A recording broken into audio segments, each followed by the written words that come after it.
Aujourd'hui, je vais vous parler d'une dame que je résume en 3 verbes. Écrire, lutter et mourir libre. À la fin du 19e siècle, la Chine traverse une crise profonde. Humiliations étrangères, réformes hésitantes, tensions internes. Mais au cœur de ce bouleversement, une femme prend la plume et transforme l'écriture en arme. Son nom est Qiu Jin. Elle était poétesse, féministe, révolutionnaire. Née en 1875 sous la dynastie Qing, Qiu Jin grandit dans une société où les femmes sont enfermées dans des normes strictes. Mariage arrangé, bandage des pieds, exclusion de la sphère politique. Mais Qiu Jin refuse ce destin. Elle quitte son mari, part donc étudier au Japon, un geste audacieux pour son époque.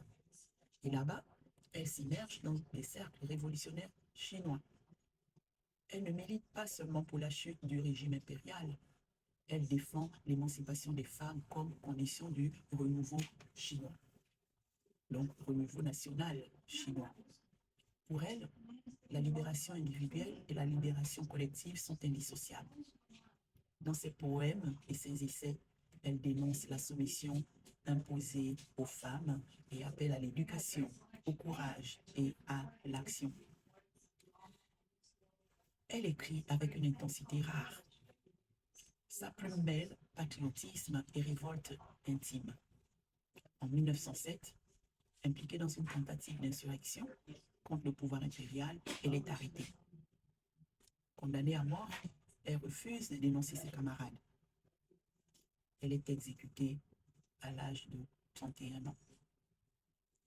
Qiu Jin n'a pas seulement combattu un régime, elle a posé une question universelle. Comment une nation peut-elle prétendre à la dignité si elle maintient la moitié de son peuple dans l'effacement? Son sacrifice la transforme donc en symbole, mais sa pensée reste actuelle. Une émancipation n'est jamais partielle, elle reste collective. Je suis Julie Théa. Ici, nous lisons l'histoire pour comprendre le présent et pour relier les mondes.